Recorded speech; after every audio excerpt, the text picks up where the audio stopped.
It's so good to meet you face to face. Hey, Daniel, how's it going? I'm doing well. Now, Filip, I can explain. There were these giant speaker towers, and then my children got into the office and thought they could build Legos with them. And so there's sparks everywhere. I'm just very sorry. Haven and Grace thought that was a jungle gym to climb the speaker towers. So I don't have the background music, alas. It's all right. We can figure that out in post. Oh, good. I mean, I can go get the dulcimer and the electric guitar, and maybe we can jam or something like that. And by the way, the Chuck Schumer video, it was so interesting watching that, because it's so interesting. I guess it occurred to me, often that music that can be associated with something like nihilistic and deconstructive, but there's actually such an affirmation of the creative act. It almost kind of made me think about it's so difficult to actually say engage in creativity that you almost need a sort of forceful, loud sort of attitude actually to fight against the social pressure. So I really appreciated how your critique of that actually brought out the affirmative element of it. And now I hear something that's very it's just so hard to steer your own way or not to become a critic, right? Like there's the lyrics that talks about the critic and just endless deconstructive and how easy it is to fall into that. And whereas that kind of music can be associated just from the sound, the raw sound, with something deconstructive, it's actually a posture of resisting that. So I'm grateful for the way that you presented that thought to me. I had not encountered that. Well, I mean, it's in the music, and the artist Chuck Schuldiner himself, he decided that early on in his career that doesn't need to be about the sort of superficial gory stuff. That's fun too, but it doesn't need to just stick around to that. But it can be a kind of exploration of human suffering, existential issues, and he started with that pretty early on, and then it just kept on developing.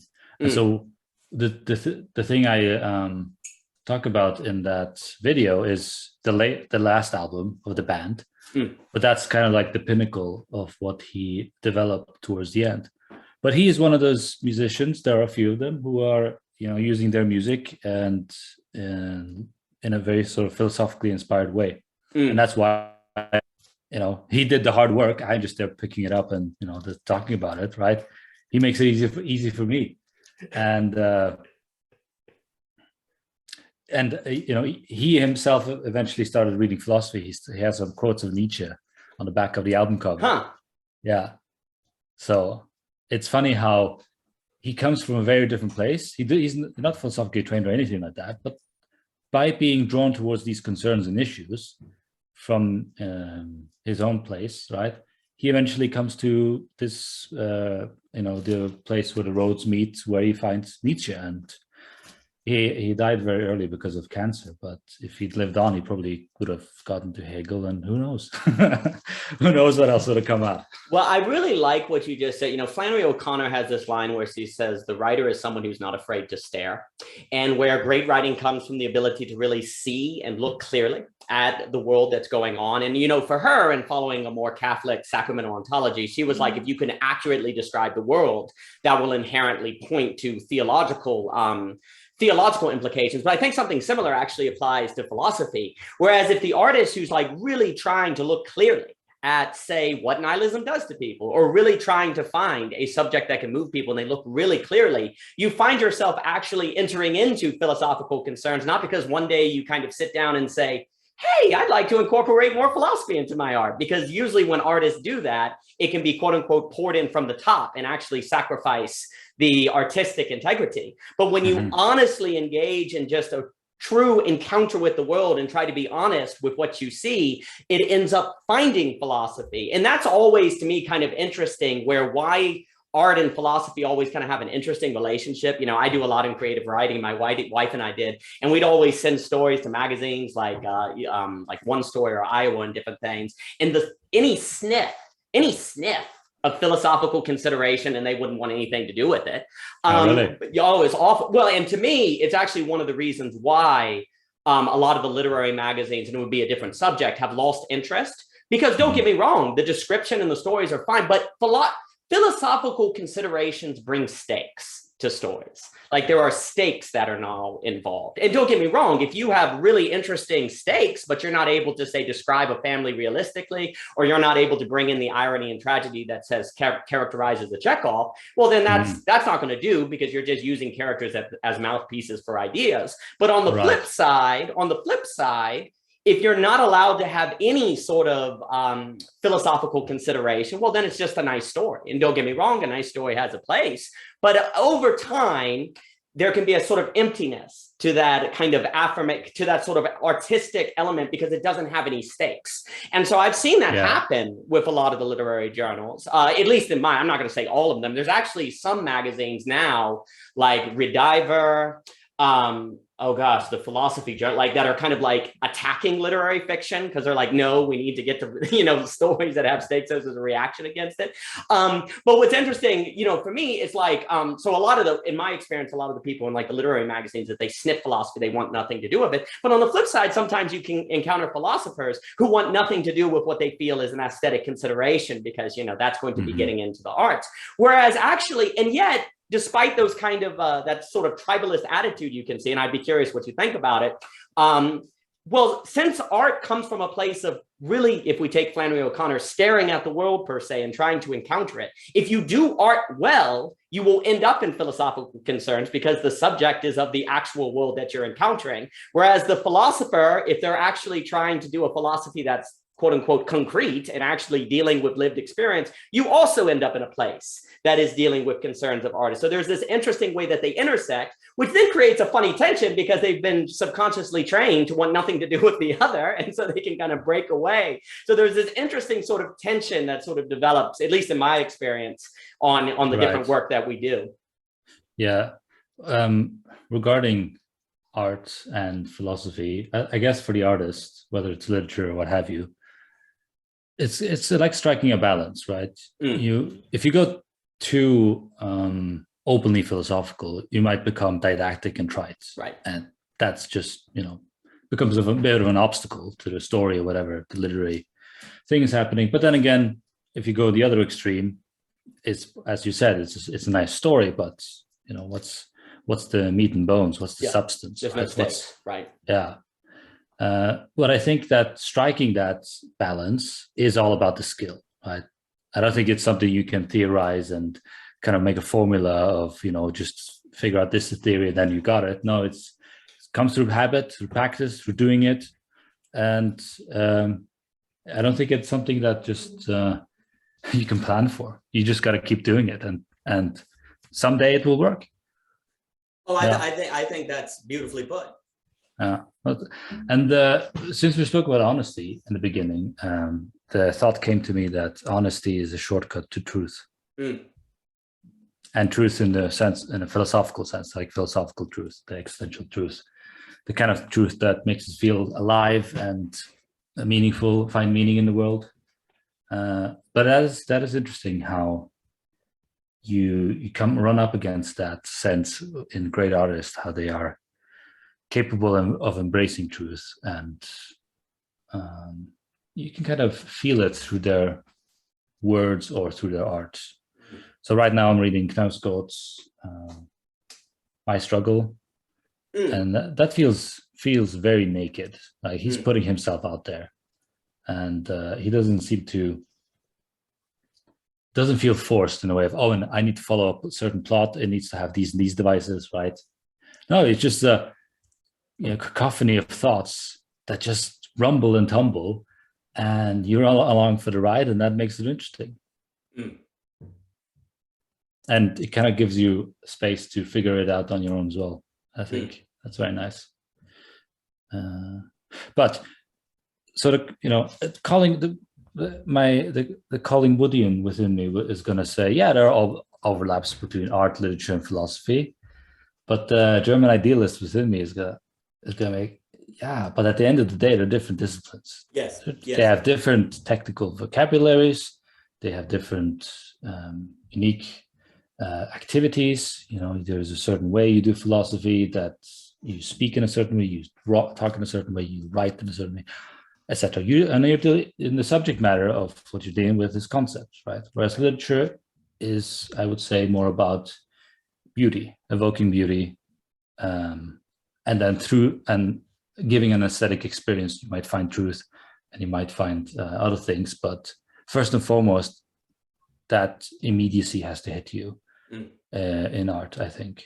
Very well put. It's very interesting because I like the word skill that you brought up. And I don't think we tend to naturally, at least in America here, there used to be a big hobby culture where people would have hobbies. They would say develop skills, even if it had nothing to do with work. They might make tables, they might go fishing. And there was kind of this notion of a cultivating of skills outside of a work environment, or hobbies or different things like that, not merely using your free time to say consume, right? Not that there's anything necessarily wrong with consumption, but you would be like cultivating a hobby or a skill. And it's interesting how I wonder sometimes if the loss of culture of skill development outside of a skill that you can market, because then the point of the skill is simply to be creating things that you can put on the market, you can make your money, pay your bills, and so on and so forth. But that's a little different from a kind of skill of which you think is valuable in of itself and that you choose to organize your life around. And when you don't have that, it is interesting to me on, say, how one approaches arts differently in terms of like, oh, does it feel good, or is it filling the quota, or am I covering the subjects that the publisher wants to see? And there becomes less of a sort of emphasis on the notion of a skill. I also am always interested in kind of how skill can play a role in philosophy, how there's a notion of the ability to think in terms of weighing, judging what sort of model to use in this sort of situation and be able to determine that, and that's kind of an intellectual skill, which is possible and can be motivated by propositional thinking, for example, but also is not merely propositional thinking, right? Because there's the application of it and how skill plays such a big role. And I would be curious, and congratulations on starting the Phenomenology of Spirit Club. That's magnificent. I loved your talk with Johannes. I have no doubt that that's magnificent. I look forward to it very much. And I've always enjoyed listening to your work with Johannes and your conversations on the topic, because it's very interesting to me how much of a hunger there is an interest in Hegel today, that's kind of come back, or that people is there, and a real, on Monday, Wednesday, and Friday, I lose hope in the world. But then on Tuesday, Thursday, and the weekend, I sometimes have hope, because there seems to be a lot of people that on their own, without any necessary accreditation, want to wrestle with these texts, want to think through these deep philosophers. And maybe, I don't know, maybe it's 0.5% of the world population, but that's still thousands of people, and that gives me some degree of hope. So it's neat to see that happening online. But the last thing I was going to say before giving it back to you, what's very interesting is, say, the problem of the artist maybe wants to tell a story about a family, and the philosopher wants to explain the dynamics of the family, maybe you could say a relationship. So it's about the same subject. And so there's the potential for blurring.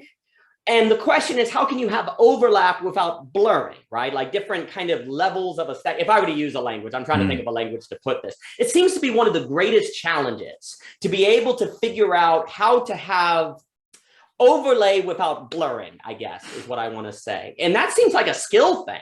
Because what can happen is both sides, the artist seems to be constantly tempted to believe that they can overfit, I guess is the computer science idea, like overfit the map, like they can take art to do what philosophy is needed for, where the philosopher seems like they can be tempted, the general philosopher, I'm not talking about the great philosopher, the great ones tended to not make this, but it's very hard not to overfit, right? In the same way that, say, people who are more practical, say maybe they're in the concrete and they're working in the world and they're not lost in abstraction, they too can engage in a kind of overfitting where you don't need art or philosophy. You just need practical skills that you can market.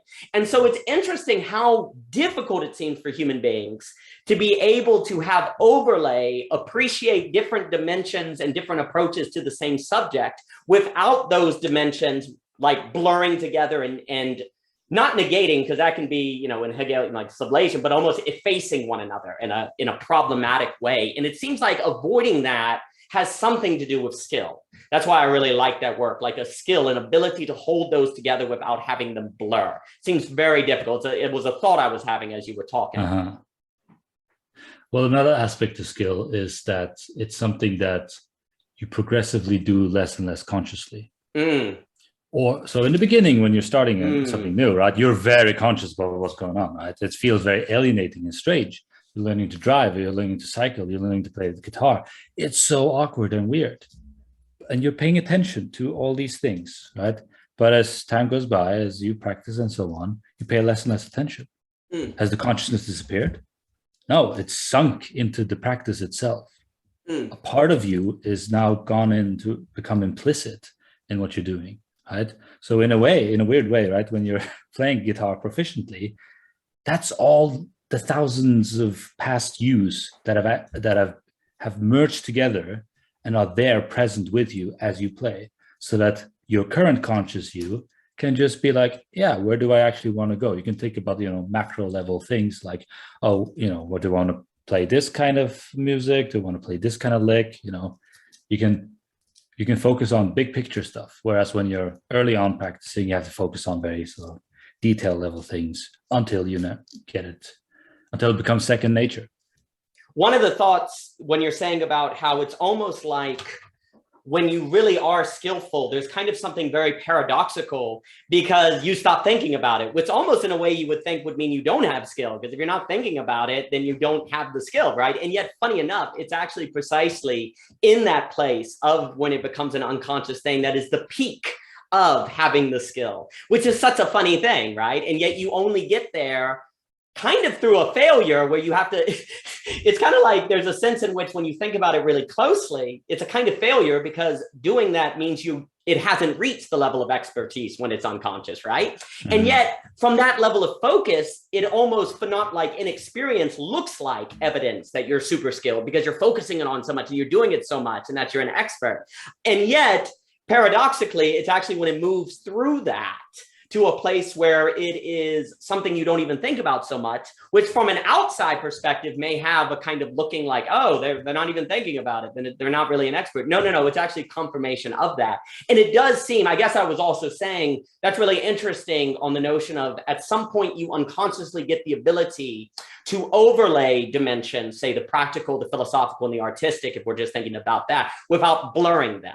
And then also being able to tell when you don't need to overlay. Maybe in this instant, you just need to focus on the artistic. It's not necessarily the case that there always should be overlay. That would depend on the context of the situation. And it's interesting to think of that as an unconscious skill. Yeah, but the thing about people who are proficient in what they do, whether musicians, sculptors, programmers, philosophers, great speakers, what have you, right? As they're saying, the paradox is you start to operate consciously about the skill itself, and then it sort of gradually becomes more and more submerged. But at the proficient level, you have both elements at work at once. Right. So you're both conscious and you have that unconscious proficiency. And so there is really a nice dance happening between these two. So you have all these implicit consciousness that you've built up over time that's there with you when you're executing the instrument, the playing and whatnot, and your explicit awareness of what's going on right now and what you decide to do there in the moment. So both of these things are together and in a very fruitful way, I think. Right. So you mentioned usefulness at one point, and people can get very pragmatic, can be very practical, but our society is one of increasing luxury, right? We spend less and less time on mundane things, less as a civilization, right? We spend less and less time on necessities and so on and so forth, and that frees up time. And then we can, what do we do, right? Well, we can keep on making things better and better. But it comes a point where you get so much free time, then what? Right? So I think the natural inclination we have is to turn towards ourselves, towards beauty, towards religion, towards philosophy, towards science, because that's where I think the frontier of consciousness lies and the truth about ourselves. So I think the most hard-headed practical person will eventually wake up to a philosophical appreciation. Been moving. Not that there is a guarantee, right? Sure. You can always turn for the worse. Oh no, again, when I'm on Monday, Tuesday, and Friday, when I'm hopeful, I'm always taken by how the very emergence of all these people who are choosing on their own with their free time to engage in philosophy of the arts and so on and so forth is evidence of a positive version where all the people who said if you give people free time, they're just going to, sit around, eat Doritos and do nothing productive, that there's actually a counter case that is developing where, okay, maybe some percent of the society will eat Doritos on the couch all the time, but there also seems to be a sizable percent of people that will actually use freedom in these sort of enriching ways. And so that there's some hope in that because, I always am taken by the conversation of the future. Either there's going to be a technological singularity that's going to replace human beings and we're all doomed, or there's a notion of, no, we're going to have an endless pleasure machine, it's all going to be great, or it's going to be like, oh, all anyone's going to do is consume and fall into fascism and totalitarianism. There's all these kind of like mono theories of the negative, like single theories by which to explain, which I think is not looking at some of the positive things that you see where people are in fact using free time in these different ways. Or there's a sense, Johannes does such fantastic, and we spoke about it on Scholé and the question of leisure and different things. I'm wondering if maybe as that there's a point where one engages in boredom long enough where it kind of exhausts itself, where you do boredom long enough and it exhausting yourself, you're like, I can't keep doing this. I've got to look for something alternative. And how then you're like, oh, what is this notion of leisure? Oh, it's a different sort of approach to free time, actually, that's alternative to boredom. So there's a part of me that wonders if there's a kind of self-exhaustion that boredom has that eventually pushes people in a more, like you say, in the direction of beauty, the arts, philosophy, and things like that. Yeah.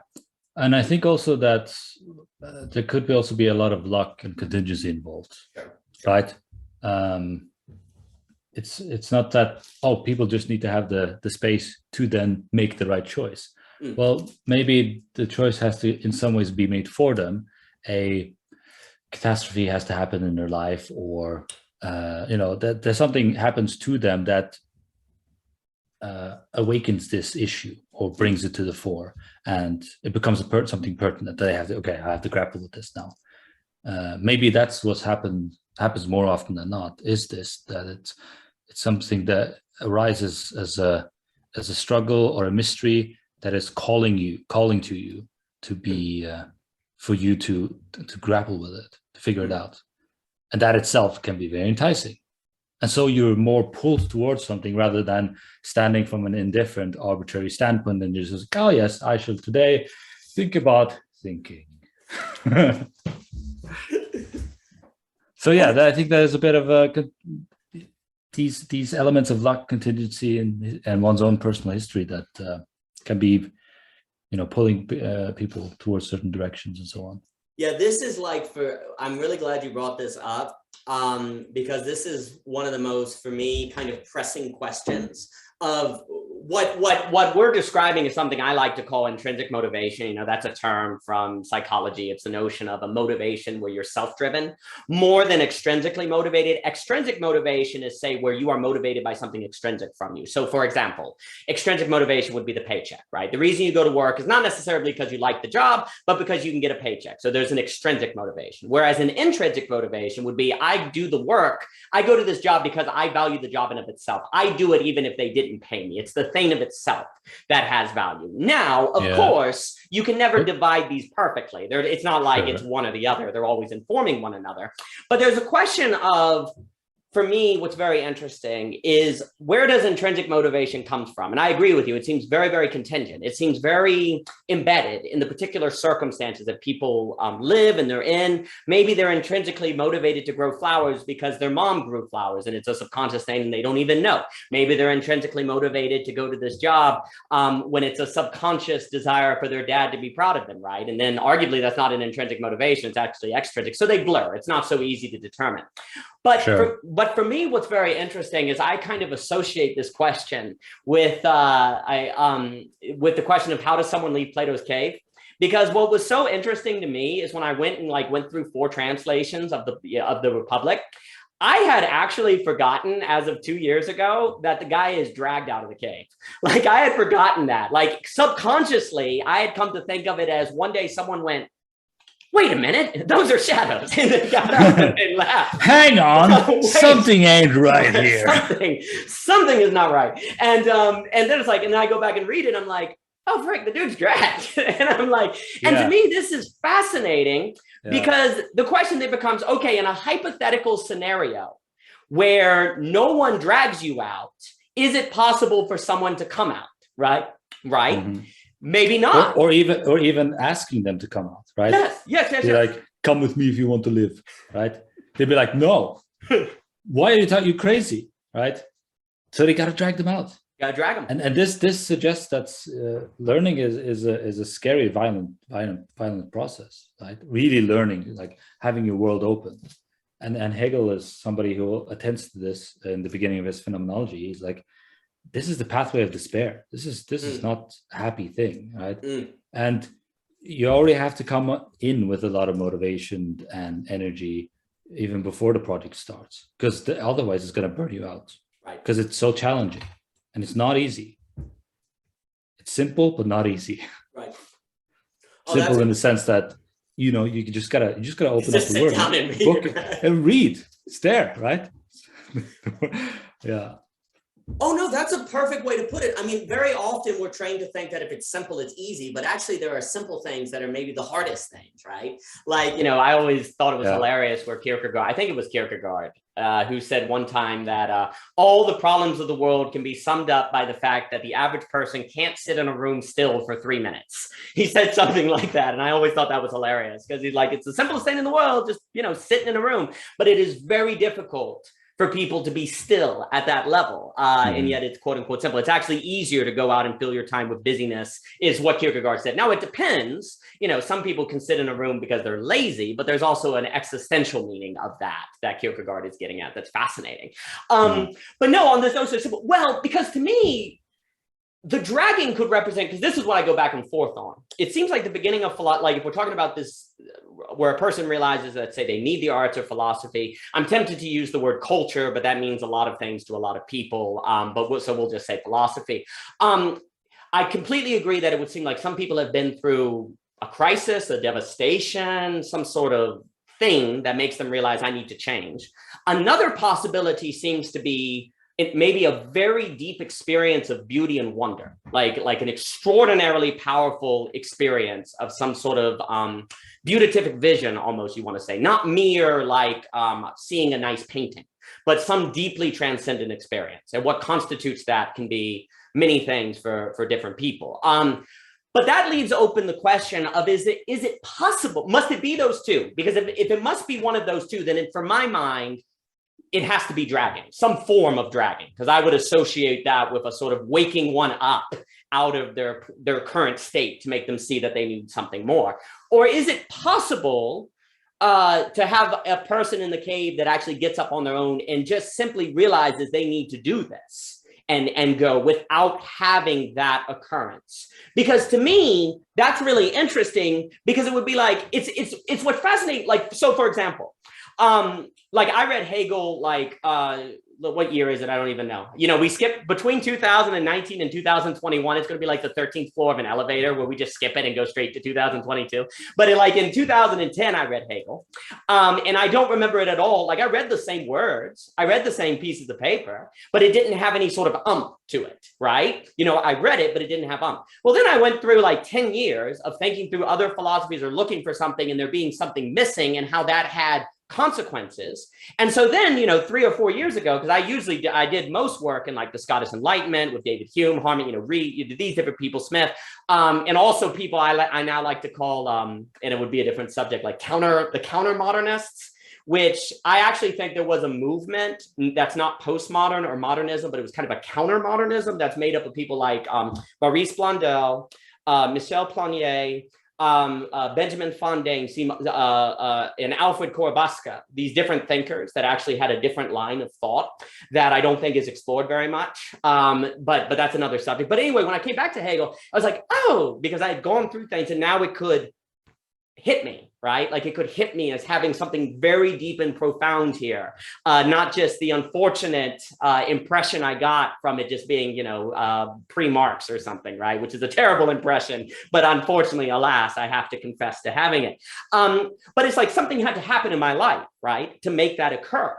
And the thing I always wonder about, is it possible to have a way of, say, presenting humor, presenting philosophy to someone who has not gone through certain life experiences, where they, in the presentation of that thinker, get the importance of it? Or is there a necessary level of something happening in their everyday life that wakes them up to its necessity? I find it a very deep question that I always am very curious about.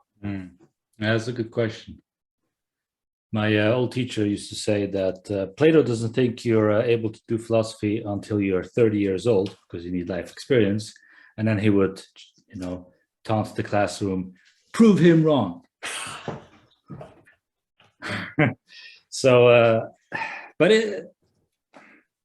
I would say that if you have more personal experience, I think philosophy is able to speak to you more, because you have more things that can resonate with it, because philosophy itself is so wide and in scope and so on and so forth. But that doesn't exclude somebody getting interested in it, because in a very elemental level, what philosophy is pure thinking, right? Thinking about concepts, right? And that can become fascinating for somebody who has very little life experience, like 16 or 17 years old. Like, okay, wow, this is exciting. Let's go. It's logic, man. Like, logic on its own is something fascinating. Like, how does it work? Because it's not a machine, right? You don't put together a bunch of things and then it just works. It works out of just thinking about the logical patterns that are involved for whatever it is. Let's say, I don't know, syllogism, what have you. There isn't a thing out there that you can point that gives the confirmation that, now it works. No, it works through itself. So there's already something self-referential about logic, and that I think can be deeply engaging and fascinating. But I want to return to something you brought up earlier on about being drag or undrag. But to be dragged out of the cave, you have to be someone who is draggable. Yeah. And that makes me think that there is you're already inherently open to the world in some fundamental way. Otherwise, you wouldn't be able to then be opened further.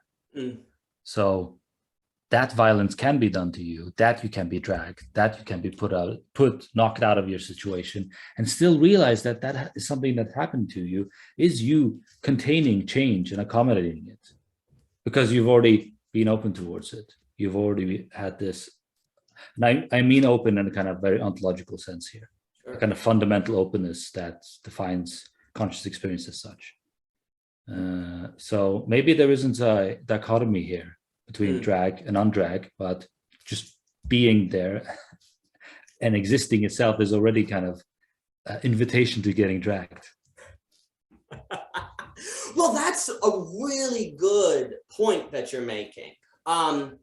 Because there's a way in which there does seem to be, from just personal experience, there seems to be some people that have, say, let's just put it this way, that have their worldview shooken, maybe challenged or broken, who respond to that in, I guess you could almost say, in a sublation. They're like, they take it with them into something.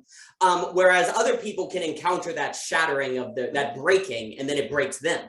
Right. Yeah. So it seems to be there's then the question of what makes somebody draggable, right? Who can have that experience of a negation and it not be? I like to say the difference between negation and effacement. That's just my language, where like for some people, the negation leads into a sublation. For other people, there's a negation. It's like a Schrodinger's cat kind of thing, that they don't respond to it. And then it's an effacement, right? It just breaks them as opposed to lead to any sort of moving forward. And by moving forward, of course, it depends on what you mean by forward, but so on and so forth. But anyway, there's a question of what makes some people able to experience a negation that's then like a sublation, as opposed to other people that experience it and it's just an effacement, right? And that gets into the interesting sort of conditioning of an individual. Like, who is the individual and why are they that way? Which I find really interesting, because then there's different ways to approach it. One could say everyone is draggable, in the right conditions, or you could say some people are draggable and others are not, or then you can say nobody's draggable and Plato is full of crap and we're all doomed. You can take that last one. So I find that question of draggability quite interesting. And that almost then, one almost wants to wonder if some of the reasons why in the Republic there can be a stress on the gymnasium, the stress on the training, the stress on other things outside of philosophy is precisely so one can be draggable. I'm now wondering if those things work in concert. Yeah, so there is another interesting maybe paradox is that, well, if being draggable is something we say ontological, right? It's part of conscious experience or existence or what have you. Well, does it mean that we can do something about it? Isn't it just a kind of default state? Because the weird thing is, especially with philosophy, is that, well, you can train something about thinking, about the way you think, about what you learn and so on. So yes, it is something that's there, but it's also something that can be continually evolved, improved, and grown. So maybe we can put it like this, like the things that cultivate us, like philosophy, arts, and so on, are the things that make our own draggableness explicit to ourselves and allow us to be comfortable with it. Yes. Right. So it becomes something that, yes, I do want to be pulled along with these and that things, and not be, in your terminology, effaced. Right. Right. So it's a way maybe of training your draggableness to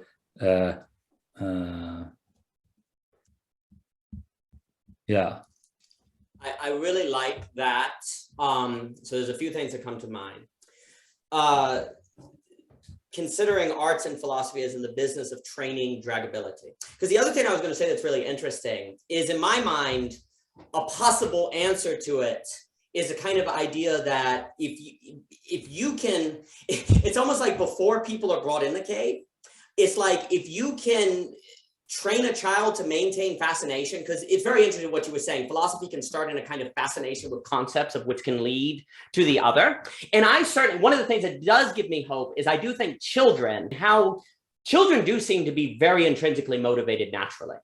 And one of the best things we ever did is basically start our children off with philosophy, like as in like entertaining pure concepts and thinking. And it's fascinating how actually when they, and maybe it's just because of their genes or something, but it's very interesting how when you start children with a kind of philosophical mindset, how then they start with a fascination that sort of leads them into their own self-learning, because learning is just what you do. It's not, you don't do it because you go to school, you just do it because that's what you do, because you're fascinated. Because you're a spirited being, Exactly. you have a mind, and the mind is something that is overreaching itself continuously, right? Throwing itself out there. Oh yeah, and what's just, for me, like we've just tried to do a lot of, at dinner or different things, engaging in philosophical dialogues with a 7-year-old. And you would be amazed how quick he was to figure out that he could argue that that the future is pre-existing. So it's not his fault that he went and grabbed the Nintendo Switch outside of screen time, because the future was pre-existing. So it's not his fault. So he shouldn't lose the Switch. He was very quick to use the determinist argument against moral responsibility. And I was like, what have I wrought? Gosh darn it. He's in his Aquinas phase. It's all providence. It's all providence for him this year. I was like, we're going to get Don Scottis and have a debate, and we're going to move you out of there. All right. So we're going to work on this. But it's so funny because to me, it's like maybe one of the, so once they're in the cave per se, there's this very interesting question of can you only be dragged or can you leave on your own? There might be a step to this of cultivating fascination early enough to where they don't go into the cave. I'm not sure. That's kind of a paper I've been writing. But what I have not really explored that I really appreciate what you're bringing is this notion of the question of draggability.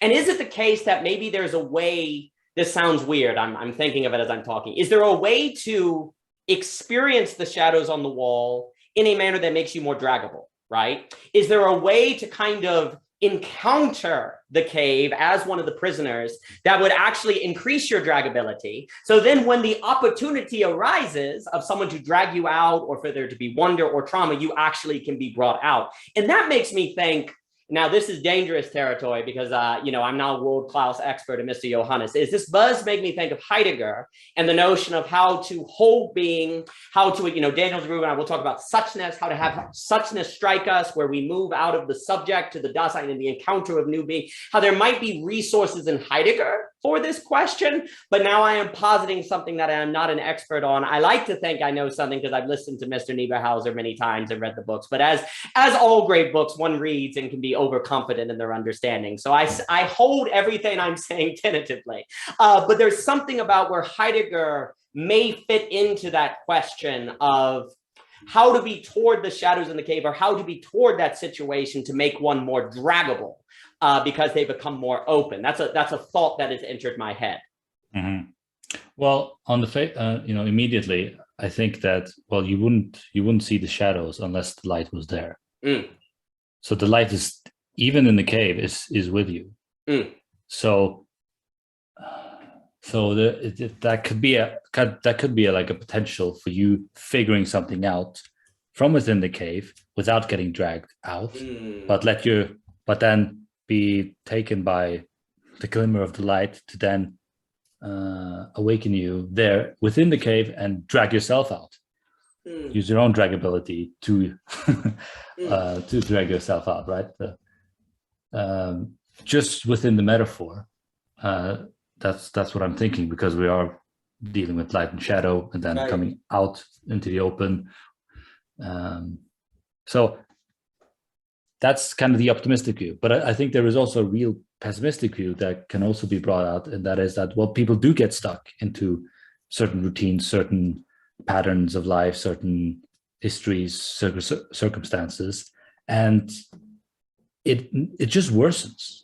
They just kind of ossify, and their whole life just kind of becomes this dry, immobile entity, right? And then by the time death hits, they've actually been dead long before that, right? So this does happen, right? And then how are we to cash this out philosophically, right? Because other than just setting out different categories and then letting concrete reality figure out the rest, right?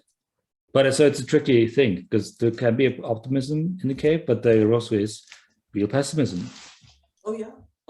Well, to me, so a few things. First, I'm now wondering if you're stuck looking at the wall and you can't move your head, if the very experience of the difference between, one can work back from the very experience of the difference between shadow and light, and the fact that the shadows move, to then sort of posit, you say, well, wait a minute, the shadows can move, but I can't move my head.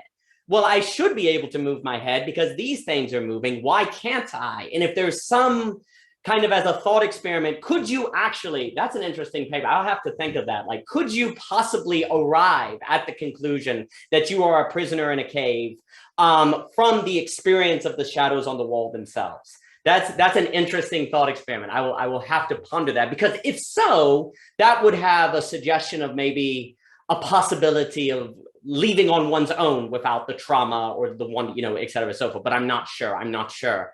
What you're also saying makes me think, in the book of Genesis, after the fall, when God says something like, now you're going to die. Oh yeah. Going to the Bible. Yeah, man. Now it's getting serious. Now it's getting serious, right? So I'm gonna do chapter and verse, and we're gonna have a choir afterwards, Bach or something. But it's interesting because God says something like, He doesn't merely say you're gonna die. The translation is something like, you're going to be dying unto death.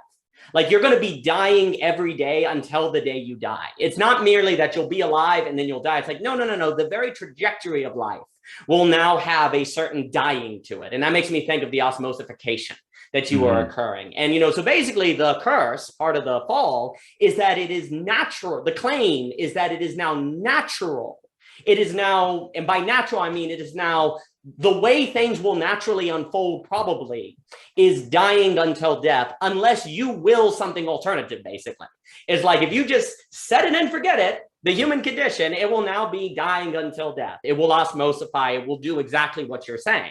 And of course, then the claim is that you have to actively do something in order to change that trajectory. And then, of course, the entire Torah is a story of people doing a little better, but not that great and screwing up in the end. That's always so interesting with the Torah, is there's not like a pure good character. You know, Moses was great, but then he's, you know, hit the rock and he failed. And David was great, and then he slept with Bathsheba. You know, Solomon was great, and then he fell into the pagan idol worship. You don't have a single example of what you could say like a truly successful hero. All of the protagonists in the Torah are basically tragic. You know, there's a tragedy to all of them, and ultimate sort of like they kind of failed. Even like Noah, I mean, you can go through them. And it's interesting because that's kind of re-echoing the theme of dying until death. And it's like this really interesting question where one of the businesses of the arts and philosophy is precisely to avoid that trajectory, or maybe to fail better, to die better, but to not just kind of be carried along by this dying unto death, and to actually kind of become aware of it and try to do something alternative. Right. So the immediate sort of remedy to that is, okay, constantly stay active, constantly choose, constantly do, constantly be conscious, this and that, and keep on working away, right? That can stave off the dying until death. But it's a very expensive way of dealing with it. Oh, yes. And I think ourselves and the makeup of the world is that what really kind of guides various creatures to success is cunning of reason in the Hegelian sense. And that is that, well, we're going to make things not so taxing, because there's a, you know, it's easy to fail then if we constantly have to rely on our willpower or be consciously active and so on. Let's instead have good habits, good customs. And this goes back to what we were talking about earlier with skill. Skill is a way of outsmarting the dying until death. Right. You build good skills. You become a musician, you know, or you become a dancer, you exercise, you eat healthy, you frequent with people a lot in different social settings. And these things, I think, can just stack upon one another. And so it's not like you need to choose, you know, to anxiously, actively decide every day, every moment that I need to do something about this. No, you've taken care of it. You've built yourself up to it. And in a paradoxical way, you have kind of embraced the dying until death, because you have built up these passive mechanisms, these habits, these skills, and yet you have not. Right. So there's a cunning of reason that paradoxically embraces the thing you're trying to avoid, and by doing that, you therefore avoid the thing. It's like a reverse Oedipus. I'm really glad you brought this back up, because this is a question I have, and I'm very curious what you have to say about it, because I don't know, and it's something I think about. So I'm really interested by this question of reconciliation in Hegel, right? Because it's like, what is the nature of this reconciliation? It's clearly not a clean reconciliation. You were saying that with Johannes, and yet there is, because there's simultaneously a widening of the wound, you know, the cutting of the scar, you were saying with Johannes. So there's like this intensification of difference. But then at the same time, there's a kind of like ability to identify with it in a manner that then you can hold it almost. And it's this really weird way where you come to, you know, it's like the becoming, you know, being for self and being for other, which has this very weird kind of mix that's going on. Is there something where the kind of stability, stability even sounds dead, but the only way I guess I'm able to think about it is as a kind of skill. Like we were saying at the beginning, where you get a certain level of skill on the guitar where it becomes unconscious, right? Where you're just able to do it. Well, likewise, is there a way of being able to go into the splits, go into the breaks to the point where you are unconsciously able to operate by them? And though the splits don't go away, you, in your ability to handle them in this sort of skillful manner, bring forth a kind of reconciliation. And I'm just not sure if that's the right word for it. And that kind of metaphoric structure that's being brought up might be a way to think about what Hegel is presenting. I am not sure. You can say that is all and totally, completely wrong. I'm trying to think about it. Yeah, I think more and more I think of reconciliation in Hegel as being something that can contain the tension. Yes. Just as when you pluck a string on a guitar, the sound you hear is the tension at work. And you're using that tension with another tension, plucking another string, and there music comes out. Right. Music is not the absence of those tensions. It flows through those tensions. And similarly, I think Hegel's thinking about the modern state is this tension between the family, the civil society, and the government and the state. Right? These are kind of elements, the spheres that are competing against one another, but also dependent on one another. Right. So you find this a lot of places in Hegel's thinking. And we need to zero in on the specific context about how the thing develops from one to the other. Sure. Which I think has to do more with opening up the tension and seeing the split, and then seeing especially how things fail, how things don't work out. I think that there Hegel is kind of like good at teaching, like showing us that that's where we have the most to learn, is when things go wrong. Right. They usually go wrong because we're so idealistic and so confident about it going right. Right. We're confident about the progress of this idea of endless progress of the 20th century. What happened? World Wars. Right. It's like, it's incredible how, maybe this is also to do with nature of freedom, right? How new freedoms open up these doors to more terrible freedoms. As in Hegel's phenomenology, when he discusses the French Revolution, yeah, that's a great thing. People are suddenly waking up to values and dignities about themselves as human beings and so on. What follows? The absolute freedom, absolute terror. So Hegel is good at, I think, showing us how our own motivations can often lead to the opposite result. But that it does do those things isn't the end of the story either, because that's the possibility for us to really learn something and see a development happen. And then we take that on and we keep that as a kind of, I don't know, as a sublated moment, as a sublated tension within whatever else follows, right? So, I don't know, we have like lots of stock market regulations nowadays, which weren't in place 50, 60 years ago. They are in place now because we've had a bunch of crashes, because people lost jobs, lost their livelihood, and so on. So things had to be put into place, but they had to crash for them to reveal themselves to us. But we learn from it, and so we keep getting better. But new crashes keep happening, so there's still more to learn. That was very beautifully put. What's so interesting to me, and I've heard you say, the progress in Hegel is like contingent, right? I mean, it's like, if you go forward, it's going to be better, but there's no guarantee you're going to be going forward. Like there's a contingent progress in Hegel. And so contingency would suggest an ability to rightly meet whatever the determinancies are that you encounter, right? And that to me stresses a kind of skill, like an ability to know how to navigate that. And I'm really interested in that language of skill, although again, I don't know if Hegel himself uses it, so I'm always hesitant. I'm not trying to ascribe something to him. I'm trying to think of what it would mean to take seriously what he's saying, what that would mean, because it seems like he does talk about habit, and he does stresses the importance of formative development and so on. Let me write that down, because I've been thinking a lot about skill in Hegel, and habit would be excellent to go to. I wrote that down. That's very good. Yeah, because the reason, so a few things, as I understand it, and correct me if I'm wrong, like when we look at, say, the elements of the philosophy of the right, there's a sense in which there is increasingly more difference under the same umbrella, but the difference does not go away.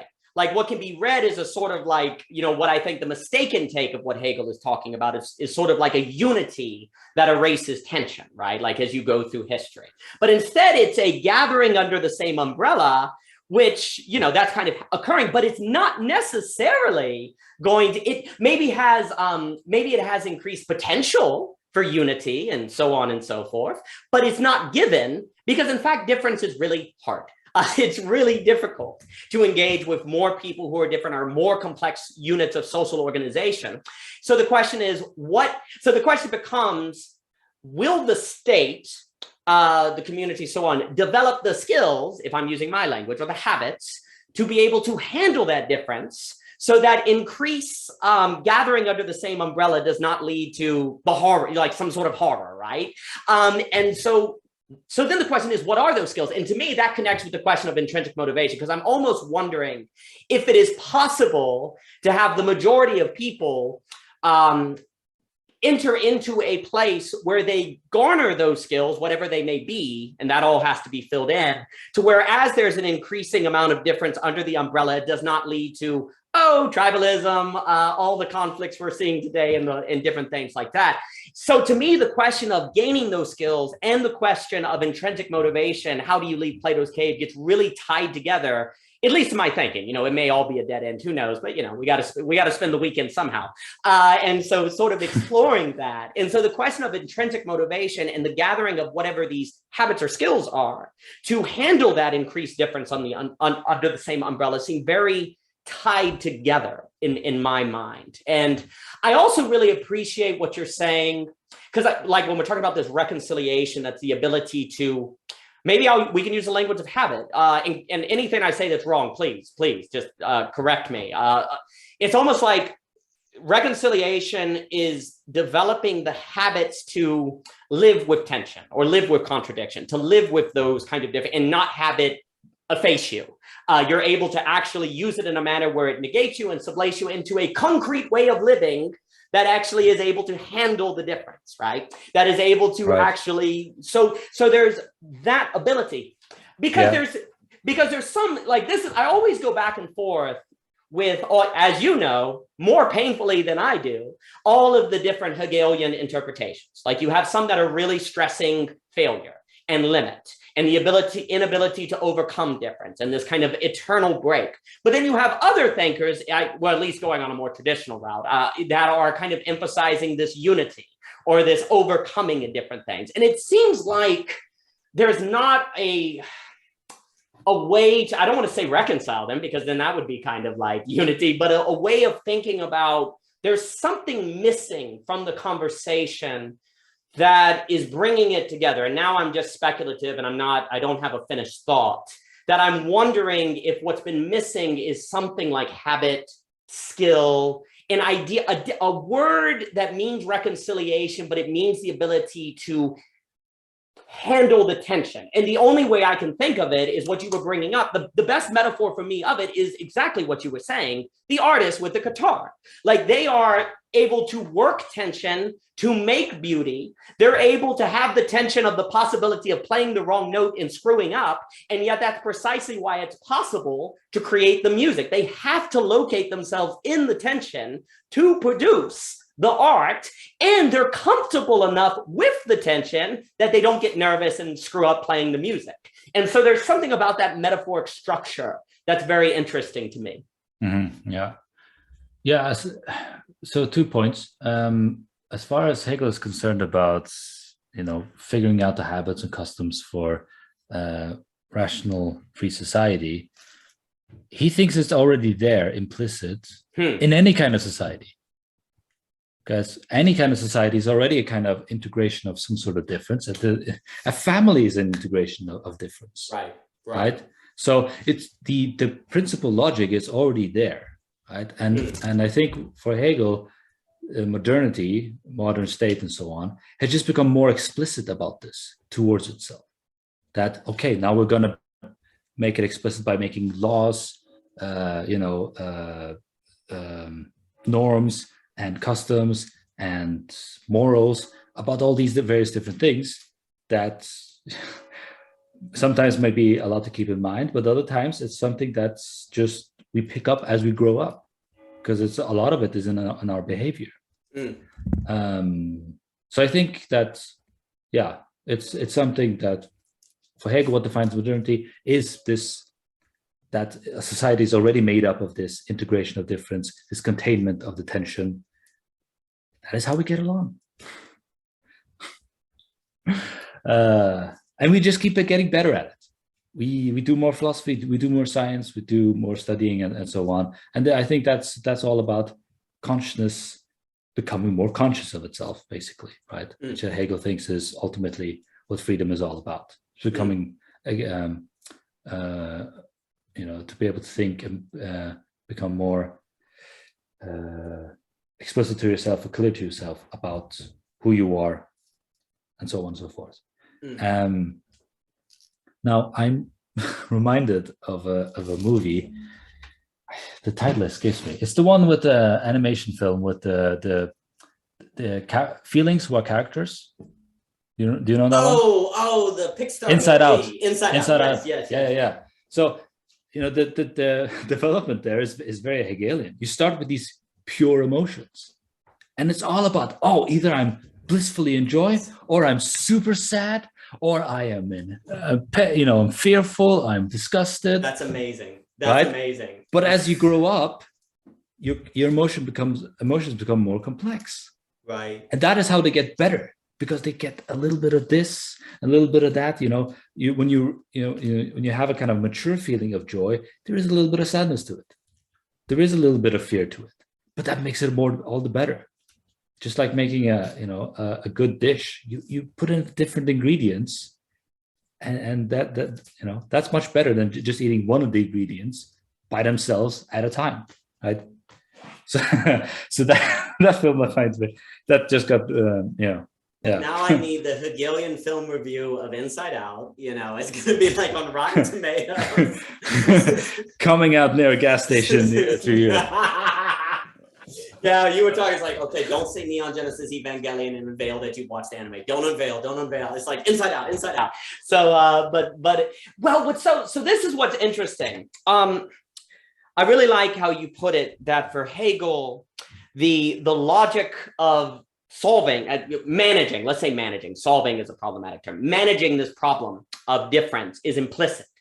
And that through history, it becomes more and explicit, because you have greater and greater difference that would require you to make it explicit so that you would manage. Is there a sense then which, and please clarify, yes. Yeah, so when you say manage, it sounds like we're standing outside of it, as if it is something we're handling, right? But Hegel speaks of, in the Phenomenology, and I think it's in preface or introduction, that it's in the experience, suddenly out of nowhere, a new world is born before us. Sure. Which before was only simmering with in the tensions and the contradictions, but suddenly we're in this new situation. So managing, seems too external to. That's perfectly fine. I didn't mean. I just wanted to. No, perfectly fine. I did not. I just wanted to. Yeah. No. I'd have to. I guess add I had a footnote in mind, to that. Absolutely. I remember once, and I always really liked it, where Johannes was talking about how today we approach problems as problems and solutions, when we have to think about problems in terms of also managing them, maintaining them, learning to live with them. That's what I have in mind. I always liked how he was kind of talking about that, where when we bring this sort of problem and solution mindset, then that actually contributes to turning everything into standing reserve instead of sort of holding. Yeah, exactly. It becomes something out there which you can just leave as you will. But can you leave yourself? Can you go out of your consciousness? No. Then it's not so much a problem, it's a mystery. Yes. And a mystery is bottomless, right? It goes on and on and on. And that is what was scary about it, but also exciting. Oh, no, I'm a big fan of the category of mystery. It's another subject, but, Flannery O'Connor once said that a mystery is not something that you don't know. It's something that, as you always find there's more to know. So it's an ever deepening phenomenon. And her whole point, it's interesting. She certainly, I don't believe, read Heidegger. She liked Pierre Chardin, and she read like Aquinas at night or whatever. But, she basically argued that the reason the modern world was in huge trouble is because it turned the world from a mystery into something that was solved. And once that occurs, it's basically a Heideggerian point that he's making, in my opinion. Right. But no, so maybe a better word than manage would be handle or hold. Like you come to a place where it emerges with you, participate in, where the implicit logic is something that you learn to dance. You know, there's kind of you dance with it because it emerges with you and you're simultaneously participating in it. It's very interesting to think of a better language that kind of captures that simultaneous participation in its coming forth. And you're right, manage is not a good word. Now I'm very curious about this. And I tend to go toward artistic metaphors because I think those often actually, the skill of art actually often captures these more complicated ways that things are occurring, as opposed to fix. Like there's an engine with a wrench that you want to say, like a dance can, you know, it's the Yeats poem, right? What's the dancer from the dancer, whatever. Well, they go together. You can't separate them, right? And so there's this way in which the emergence of the implicit into the explicit is in the movement itself. It's not where someone comes along and says, well, we studied history and found out the implicit pattern of the last 200 years was X, so now we're going to explicitly make the society follow X. That is not what it occurs in any way whatsoever. Well, whenever we do try those things, we end up in catastrophe. You know, it would be nice if some people read Hike, but you know, those are old books and we don't do those anymore. You know, as a culture, so little tear here. But no, so what you're saying is interesting. So the question would be, please. Like just to follow up on what you said about the problem mystery, right? Because thinking about things in terms of problem is very useful and has been very fruitful for us as a civilization, as a society, right? All these technological innovations, we're now speaking over, you know, Zoom, and it's great, right? So I think I think that just deepens the mystery instead of effaces, you know, the situation altogether. So how is it that this mysterious being that is self-conscious can generate problems around himself and still maintain mystery and on an ontological sense, right? That itself can be another mystery, right? There's a doubling of mystery. So you have the mystery on the one hand, the problem on the other, and the relationship between the two. Is that a problem or is it a mystery? Oh, well, that's a beautiful, that's a really interesting way to put it. How is it that human beings can solve problems and yet there still be a mystery? That's really nice. Well, the way I understand Heidegger is not that he was saying, say, the last X thousands of years of Western philosophy before Nietzsche was a mistake. It would be a mistake if we kept trying to do that because it reached its end, right? Like the ability, like he's not saying that we need to time travel and erase everyone from Plato to Nietzsche. He's saying, no, what we're now doing is we need to transition. You know, there's a new kind of way we need to do philosophy, which is kind of like contingent. It's like, if we transition, then it will reach back in time and make that philosophy a good thing. But if we stay in it, well, then it is going to be a problem because we've lost the question of being. So I read a kind of like contingency in Heidegger in the same way that I don't take him, and Johannes did a video on this. Heidegger is not saying that technology is bad, right? He's not saying that, oh, we need to go and be a Luddite and destroy all technology. I thought Johannes was really good on this. What he's saying is that technology has a tendency to do our thinking for us without us realizing it. And we have to be aware of that, because if not, it's going to, we are going to structure our thinking in accordance with the technology in a manner that will reduce the world to quote unquote standing reserve. So he is not saying we got to get rid of technology. He's saying that technology presents a way of being that is really freaking challenging because we've really got to rise to the occasion. And what I find so interesting is that operation of a kind of what I call a flip moment. And a flip moment is a present action that reaches back in time and changes the meaning of the past as if it was always meaning that. Like, so for example, if we don't transition, as Heidegger warned, into the kind of philosophy that he supported, it will be as if Western philosophy was always inevitably going to lead to turning the world into standing reserve and thus was a mistake.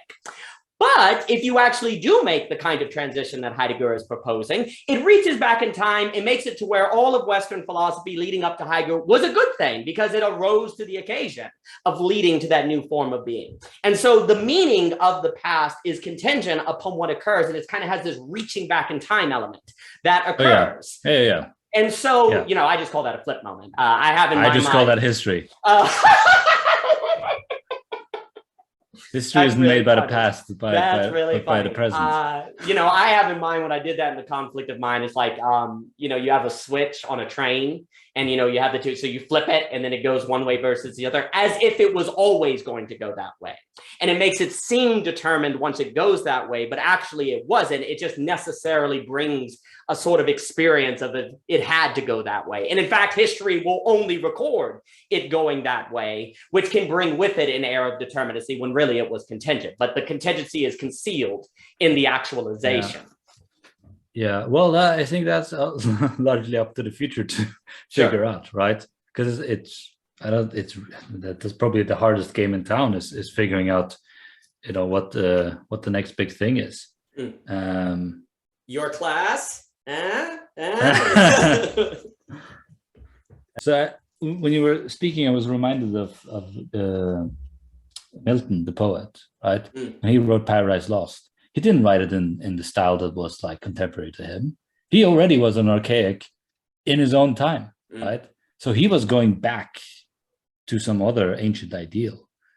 And sometimes going back to mimic or to take up something from the past can actually generate some novelty that becomes interesting. Precisely because you're not trying to follow whatever else is hip and to be sustained by a throng, instead of maybe become archaic and maybe something else weird comes out of that, because you cannot possibly go back, even if you did try. Well, it's interesting to think of, therefore, since you cannot go back, the effort of trying to go back, which is a necessary failure, is actually going to bring forth something new. You know, and yet that newness will bring with it a sort of feeling of being the past, but it's not the past. You can never, I guess, you know, return, really. It's always return is never quite return. Yeah, I always think about what you were saying makes me think of Eliot's, you know, I shore these fragments against these ruin, you know, London bridges falling down at the end of the wasteland. This sort of notion that he has attempted to structure an entire poem using fragments and references from the past in order to give a form to modernity, and actually as a result created something that can't be located in the past, even if it required the past in order to give rise to that unique wasteland poem, right? And, you know, and I always love that, you know, store these fragments against these ruins. And then, of course, it ends with the great question of Shanti, Shanti, Shanti, which is always interesting because it's the peace that passeth understanding. Well, what does that mean? Does that mean it's not accessible because it passes understanding? Does that mean that it's just a nice sign-off that has lost all meaning in modernity? Or does it point to some transcendent possibility, as Eliot would later in his life, you know, as obviously brought down in the four quartets, would be discussing? So there's this big, for me, question that the very end of the wasteland brings with Shanti, Shanti, Shanti, where it exists in that three-way ambiguity that we have to ask ourselves. But no, we can never, any effort to shore fragments against ruin, to make some sort of structure, is, even if it's never a going to the past, because it has to be brought into the particular moment of now, of which necessarily transforms it into something that we haven't seen before, even if it brings with it a feeling of news. And actually, that, like exactly what you're saying, it can be a source of great newness, of innovation. I think maybe it was Harold Bloom or the other one who talks about Milton as actually almost being the first modern poet, because he's so different in his certain structures and the way that he's doing things, which I always find quite fascinating. But that also goes to show that one has to be careful to divide up periods of time too much and to think them as totally other and having nothing to do, because actually, as we know, Hegel would be like, well, don't separate the other so much, you know, bring it into the now. Yeah, Hegel is like a restorer of an ancient city. You know, he wants to gather up the concepts that other people have been thinking about, because there's wealth of material there, Where did they go? You know, how far did they get? Lots to learn from. And what Hegel is interested in is systematizing it. Well, how does it all hang together, right? It isn't just random, spontaneous bursts of articulation here and there. It can be made sense of together. Would you say that? So this was the question. Would you say that in Hegel, as if I use this language, as civilization gathers more and more difference under the same umbrella, and the implicit logic becomes explicit, does civilization necessarily, I guess that's the key word, does it necessarily gain the habits and skills to handle that increased difference? Or is it more contingent?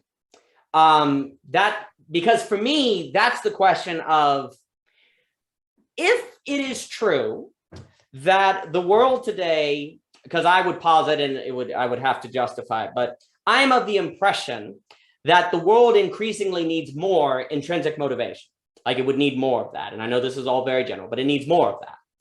So if that is true, which it may or may not be, but if it was true, would it be the case in a Hegelian schema that implicit logic would gradually become explicit necessarily?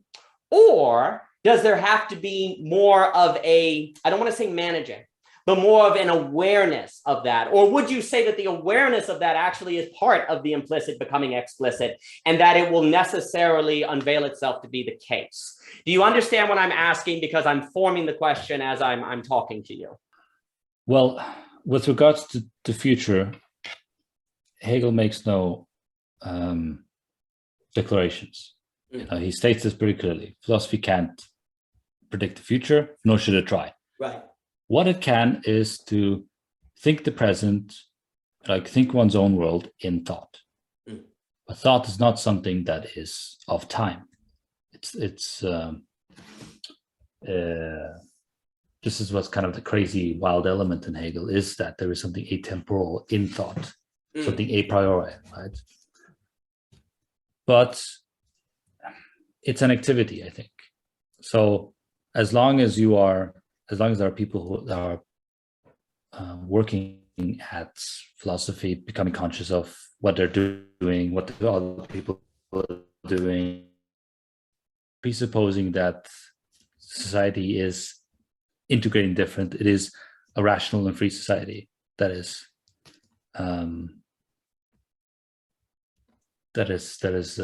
come to be. So I don't think of certain mechanisms on behalf of the future that need to be there. I think we can only learn about those things from the past and from the present. And then the future needs to figure out for themselves, what works for them. Because we don't know what kind of situation might arise for them that can follow from our situation. We might be doing a bunch of things now that we think are a good idea, but 20, 30, 50 years down the line, well, that wasn't so good of an idea after all, right? So that's the tricky way with history and temporality, is that we don't have everything in view, and we don't even have our own lives in view. We live in the immediacy of our lives. But thought is a window into seeing the broader scope of things. That is a collective project we are doing together, and we need to do it as a collective activity, something we do with other human beings, in groups, in professions, in communities. That is why for Hegel, spirit is the final buck to the truth. That was really well put. What I'm interested in, there's something that always interests me when I look at myself. And if I were to ask myself, in the sense of, do I want to say do philosophy, or do I feel obligated to do philosophy? You're talking about why not both? That's what I'm saying. This is where I'm trying to approach this idea of the implicit coming out explicitly, the nature of that spirit. I wonder, is there thousands of people who are all kind of driven by this very interesting bothness spirit of obligation, but also feeling like they have to do it, of which then is the mechanism of sort of working out what actually constitutes the implicit that needs to be made explicit so that you can have increasing difference, held together under an umbrella so civilization doesn't fall apart, right? Yes, but that takes place precisely when you make it explicit, as you're doing now. You're unfolding it. And then it continues to be, What's so interesting is that when Michelle and I were talking about how weird it is, the artistic endeavor or the philosophical endeavor. Like if people like, are you writing that paper because you want to? It's like, yes, but no, it's kind of both. Like, why do you do the arts? You write novels knowing that you're probably going to be rejected by publishers and you're never going to have a chance with magazines. And it's like, do you do it because you like it? Is it fun? It's like, yes, no, it also sucks. It's like you're supposed to, it doesn't really capture the language of what one does when they choose to engage or choose or not choose. Even that language seems very problematic. And the reason I'm interested in that particular phenomenological experience is because when I read Hegel, like this movement of spirit, if I speak very generally, that seems to capture what's kind of this bothness, exactly of what you're saying, that is working out where it's not really, because I want to make a difference between the result of the emergent result of people who are, say, consuming. Let's just use that, like they're consuming Netflix, right? Like that's going to have some sort of emergent result. We don't know what it's going to be. Then there's going to be the emergent result of, say, people who are operating according purely to obligation. Say they're going to work and they're doing the corporate structure because they have to and they don't really want to do it. And that's going to have an emergent result. But then there also are people that are operating in this weird, that I associate with the creator, because that's simply where I experience. I'm not saying it's just that, and that's a broad category, where it's this interesting spirit of bothness, where it's out of an obligation, but it's also something they're intrinsically motivated to do. And yet you can't say it's just fun, but you also can't say that they don't like it. That is, I wonder if that's the spirit of Hegel's working the implicit out to become explicit, more so than the spirit located in raw want or just raw pure obligation. That's a thought that I wonder about. Well, that reminds me a bit of the typical dichotomy we take between necessity and freedom. We think of the two as antithetical, right? As one needing to exclude the other. But for Hegel, it's like, well, you don't have freedom without necessity. Necessity is what it is because it's a moment of freedom. It's involved in freedom's project. It helps freedom, and freedom in turn also helps necessity, figuratively speaking here. And so he doesn't see those two things as antithetical, but as leading into one another. And it's in keeping both in view, understanding that they are involved with one another, that makes you more free. Yes. Right? So it's becoming explicit over the implicit explicit bit that makes it even more explicit. But for Hegel, and I think this is very compelling, what we're after is to become more free, to be more free beings, which involves rationality, which involves what we could colloquially call doing the right thing, doing the good thing. Because there's something rational about it, something that enables freedom in the way it's done, right? And rational in the sense that it supports others, but in supporting others, it also supports itself. So it's coherent. It's not incoherent in the way a lie is incoherent, because it relies on the truth, right? But only in one-sided way. So an ecosystem is something that is already something that is a bunch of species and systems supporting one another, right? So that is a kind of a snapshot of freedom, we might say, of rationality. But that's what. Well, that's beautifully put. One of the reasons, so my personal story, one of the reasons I guess I got, what was the experience that quote unquote dragged me out of the cave, I guess. One of them was I was reading the Red Wall series in the 5th grade in the bathtub with my giant blanket. And I was reading the Red Wall with the mice protecting the abbey or whatever. And suddenly I got really freaked out Well, actually, there's two experiences, and I'll tell you both. And I realized, oh my gosh, I just saw mice defending an abbey in my head while reading black marks on paper. How the heck is that possible? How can I see a movie playing in my head when I'm looking at black marks on white paper? It was like the crazy, like I had this moment, like, that's really freaking crazy. Like, how is that possible?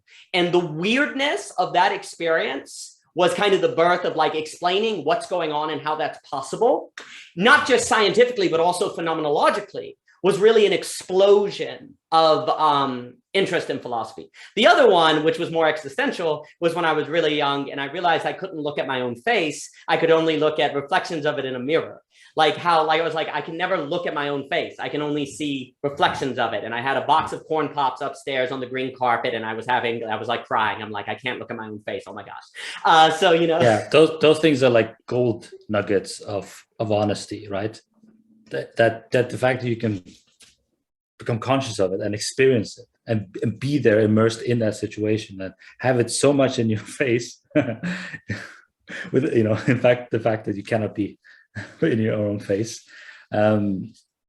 This is the kind of stuff that gives life to, I think, art, to philosophy, to science, right? If we take it up into a novel, or take it up into a poem, or take it up into a scientific study or a philosophical treatise, and here I think the mystery is in a way opening itself up to you, right? So I think, yeah, thank you for sharing that. Those are really interesting. Well, thank you. I appreciate it. Well, and to me, to bring back like a question in the paper that I try to explore is kind of like the thought that's kind of behind it is, what could happen in Plato's cave that would be like one of those? Like, given those conditions, that conditionality, what would be the, oh my gosh, there's a movie playing in my head. Oh my gosh, I can't see my own face. Is that a possibility given that particular parable within that allegory? And that's a question I'm very curious about. But for me, like, so my whole like interest in philosophy has always been, and I never had the language for it until, 10 years ago or whatever, was basically phenomenology and sort of the examination of how that is occurring, and was always interested in thinking ontology or epistemology in terms of like writing a novel or playing piano, or like, what are the thought processes? How do you know when you're doing piano improvisation what note you should play next? You kind of know, you don't know. It's kind of random, but it's not random, right? It's always in this bothness. And I guess what really kind of, when I went back and read Hegel again, more recently than 15 or so years ago, something that kind of exploded is it felt like there was more of an alignment in his philosophy with that kind of, and providing resources that never occurred to me, that aligned with the weirdness of artistic phenomenology, or the epistemology that one uses when they engage in writing a novel. Like writing, that's basically, when I was a kid, I wrote The Sword of Tribulation, I spent a lot of time writing a book. Writing a book is so weird, because you have a sense of the whole, and yet you don't have a sense of the whole. You know what you're doing, but guess what? If you force the characters to follow your structure too closely, it sucks. You got to let them do their own thing. But what do you mean let them do your own thing? They only exist because of you. Like, all of this incredibly weird mental, I want to say gymnastics, but kind of this mental bothness that is really, really hard to understand unless you do it. If you do it, if you do it, you kind of get it. You get it. Oh yeah, I know what you're talking about. I wonder, I guess what I feel like often Hegel is describing things that you can't really get unless you do. And that's a feeling I have, and it reminds me of the arts. I'm curious how just a response you have to that. So I think what Hegel is doing, so we need to be careful in the sense that while there are things that Hegel might be talking about that are mapping onto concrete life and seek to, link directly to it, all he's doing is pure thinking. And especially in the system, it's all concepts, pure concepts, right? So how on earth is he able to, from that very abstract point, do such mental gymnastics as to manifest, natural entities or situations in society and so on and so forth, right? Because all he has to go on is thinking itself. That's his subject matter, his object, his only resource. and he has to do it from within, everything from within that, which is wildly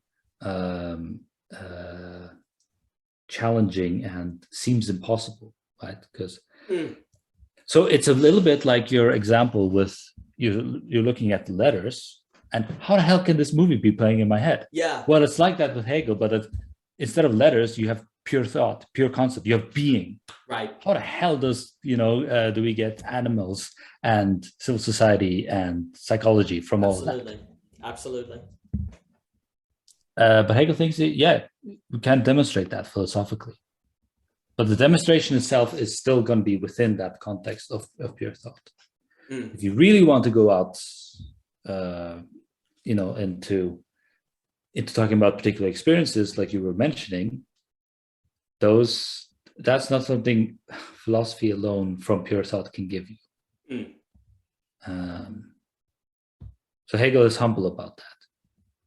I really like typing what you just said because what's so fascinating, I really like how you tied the notion of reading the words on page with the notion of kind of quote unquote reading being into animals and all these different things, because the act of reading, like reading is always kind of what in a paper called Reading and Thinking, is like this idea of like there really is a weird way in which when we go through the world, it's kind of an act of reading that one is engaging in. And how the freaking heck are you able to do that?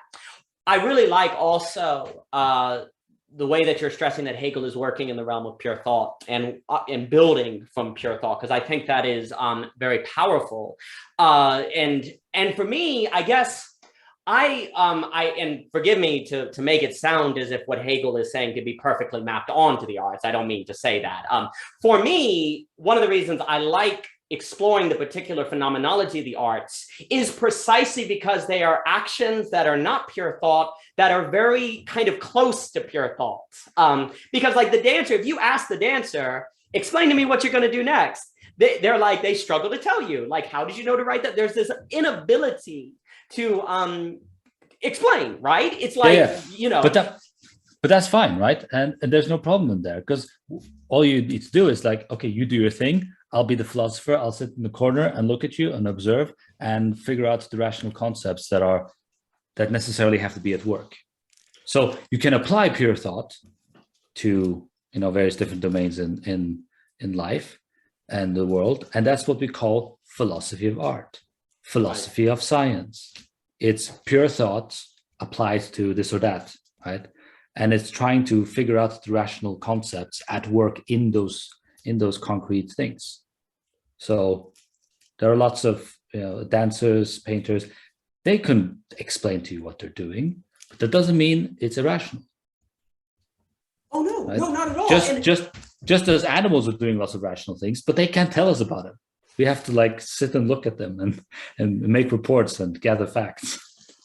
Well, I guess what I'm trying to say, no, that's exactly right. I guess, and maybe it's all just in my imagination, but I guess for me, when human beings do something that is not purely irrational, that there's some sort of structure to it, but it's also inevitable, the more they do things that are like the pure thought that Hegel describes, which would suggest that Hegel's right, I guess is what I'm saying. Like for me, the artists are kind of case studies. They're not equivalent to what Hegel's doing. But you see in a careful analysis of the phenomenology of art, which is ineffable often or cannot be fully explained, something that has glimmers or examples of things that align with Hegel. They're not completely Hegel, but they align with it. And the very fact that that is the case in the phenomenology of art would suggest that Hegel is more right than wrong, right? That Hegel is a philosopher that is worth investing in. I guess that's what it did for me. Like when I went back to Hegel and then I really thought about the phenomenology of art, I'm like, wow, maybe, the very fact that the phenomenology of art acted as a kind of evidence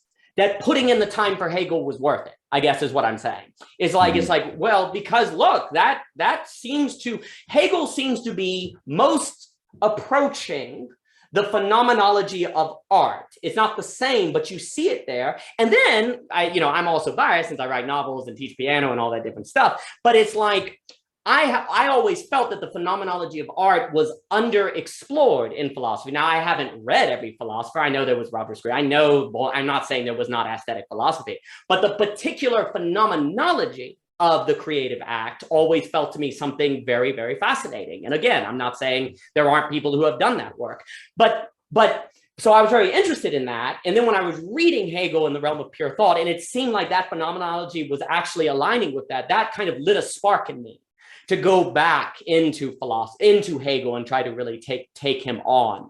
So you mentioned irrationality. So I think for Hegel, as far as I think I read him, I don't think he's going to say anything is irrational. No, I don't think so. No. So everything is rational. Well, why do things go wrong in the world? Well, because the concrete world is concrete. It's a fusion of all these competing rational elements, and sometimes the immediacy of one is stronger than the immediacy of the other, even though later on the line, the other one is actually better, right? In the case of smoking, let's take for example, right? Immediately feels very good, but it's gonna ruin your life, 40 years down the line. So it's less rational to do it than not doing it, and so on. But there's still something rational to it because it gives you pleasure, right? It makes you look 30% cooler, right? All these little things that can are giving you something. So there isn't something that is purely irrational for Hegel, and having this mindset of the things in the concrete world being sort of multi-layered with rationality makes it so that the same object can be looked at in different dimensions, right? So you look at a building, there is an aesthetic to it, architecture, right? But it also serves, a function of utility. So it's in the very same atoms that these different conceptions of it and perspectives can emerge.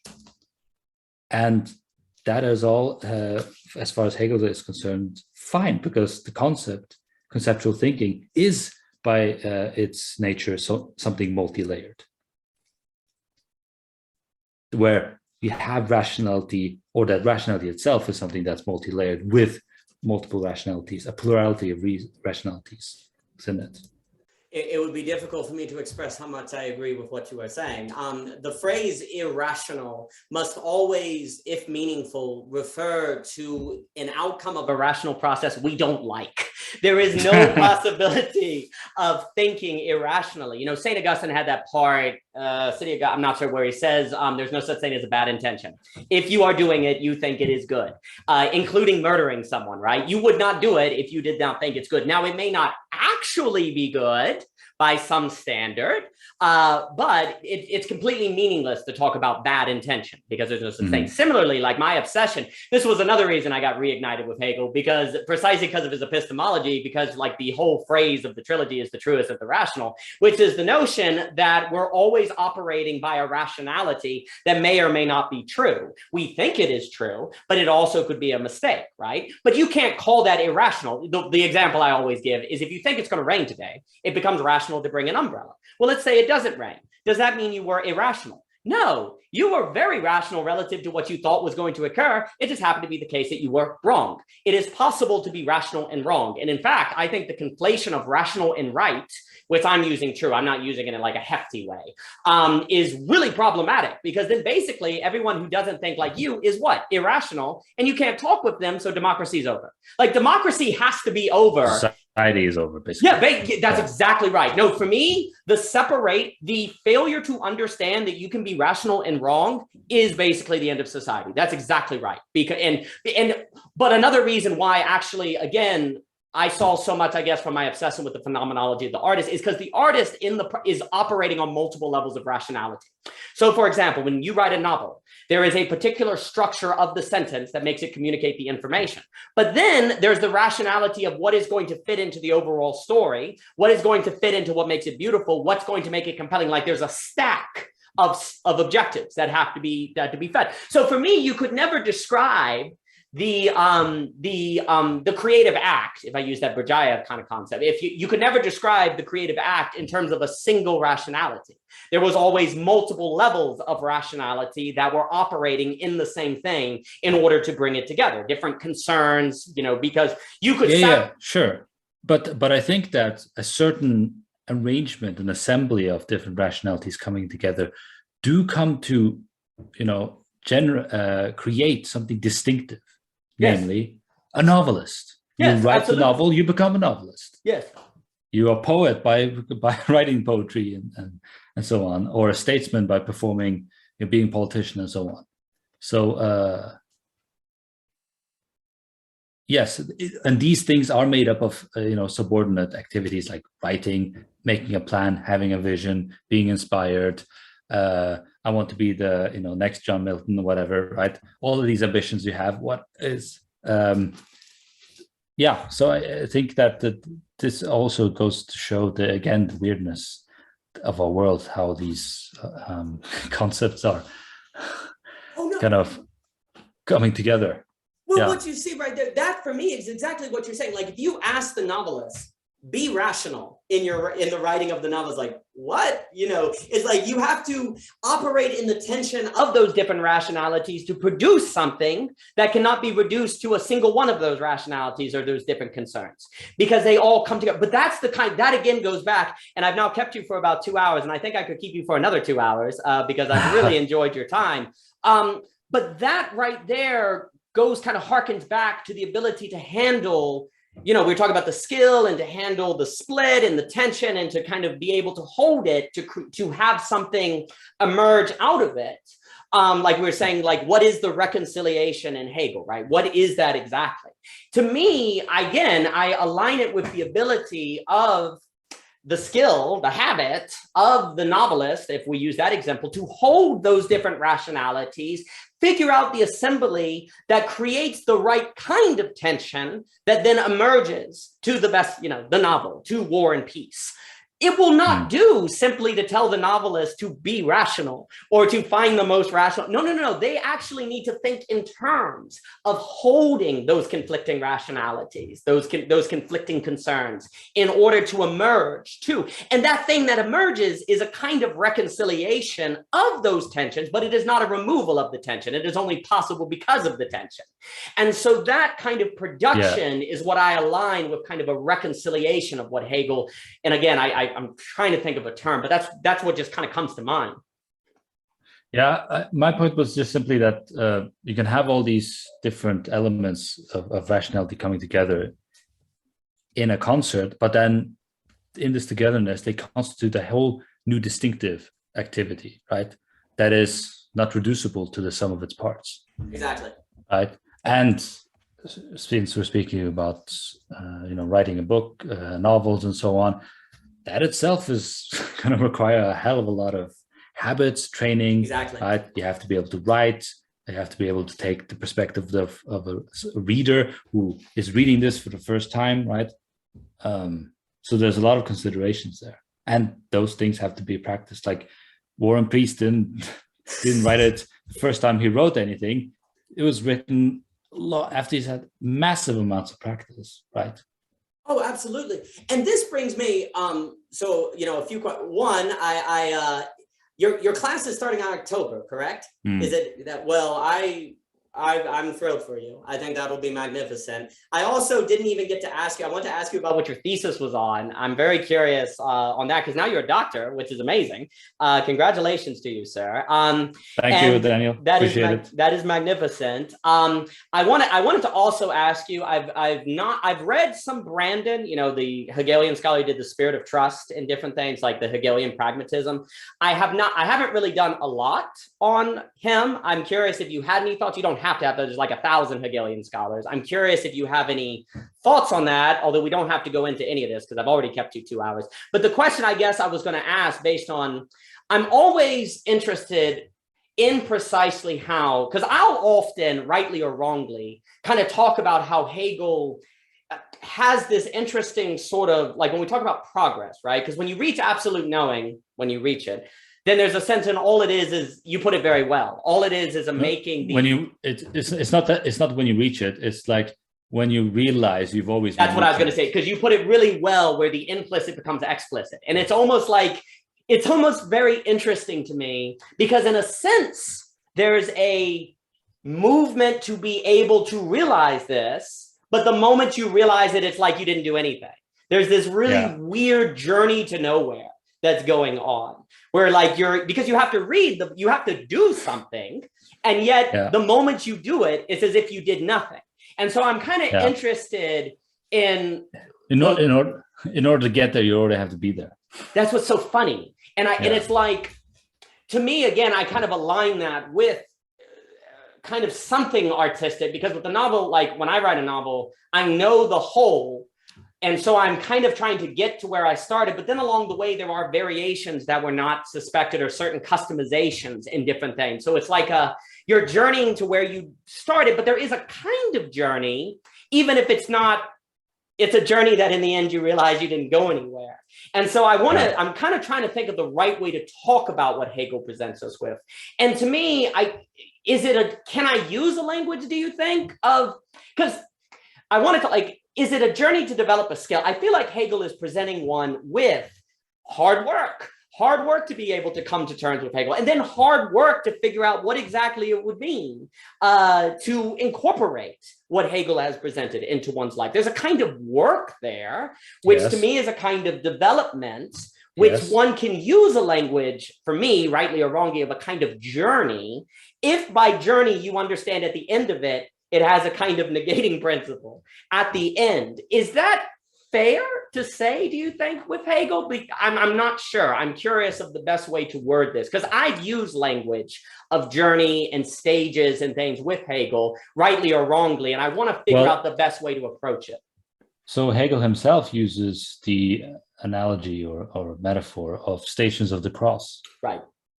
About the various different shapes of consciousness that we go through in the Phenomenology, right? So and towards the end of it, absolute knowing, he talks about what we've traversed through coming together as a gallery, right? As something it's all with us now, contained.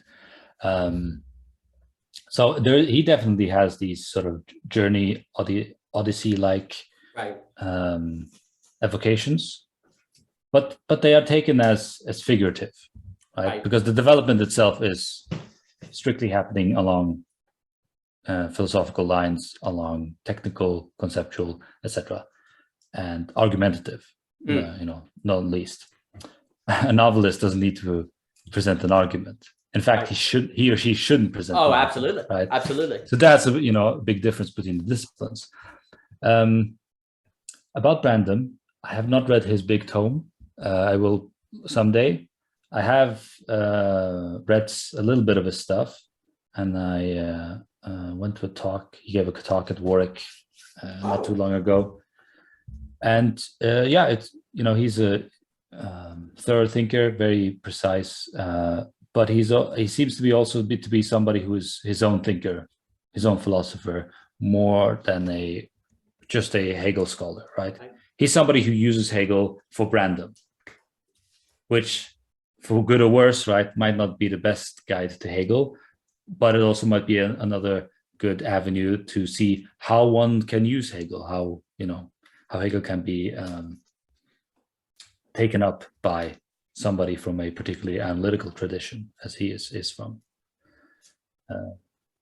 So I confess my ignorance. I don't really know enough about Brandom to really say much about him, but it seems fascinating what he's up to, and I will definitely come around to it someday. Yeah, I feel the same way. It's like I need to read everything yesterday. I really like what you said there, because it's something I think about a lot.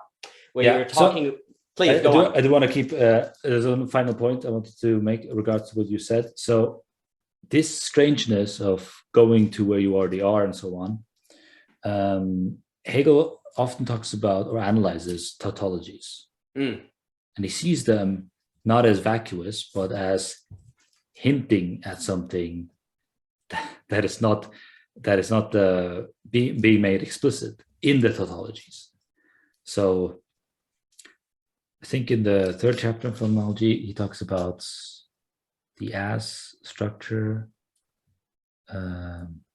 Actually, maybe the more radical example is when he talks about reflection in the science of logic, about essence. And there he just lays it out. Well, reflection is the movement of nothing to nothing. Deal with it. that is one that's really gonna mess you up, right? But there are lots of these situations throughout Hegel's philosophy where you come up against this tautological structure. And it's fascinating how he's sensitive to it, and he sees there are insights cropping up precisely from those. Now, that might not be identical to what you were saying, because getting to where you are doesn't really seem to me as a tautology. Seems more as a kind of a certain becoming, right. Even as a kind of paradoxical becoming. I'm very interested with the word becoming in Hegel. A lot of people use being, becoming, and so on and so forth. And you've got Heraclitus becoming, and then the problem of pure being nothing, and so on and so forth. It's almost like, and it's a working thought, that Hegel's becoming is almost like a BE. And I was reading Mr. Alex Ebert's outstanding paper on thinking about the science of logic through mathematics. He wrote a really good paper that hopefully he'll put out. I'll have to send it to you. I was really taken by it. Now, I'm not a mathematician, so I should clarify that, but I thought it was beautiful, where he's trying to say that Hegel's becoming is not merely becoming, but it's almost like how I would describe it, not how he would describe it. How I would describe it would be a BE in parentheses, where there is a being in the becoming, but the moment you try to locate it, it's nothing. So you look for the becoming, but then that's nothing.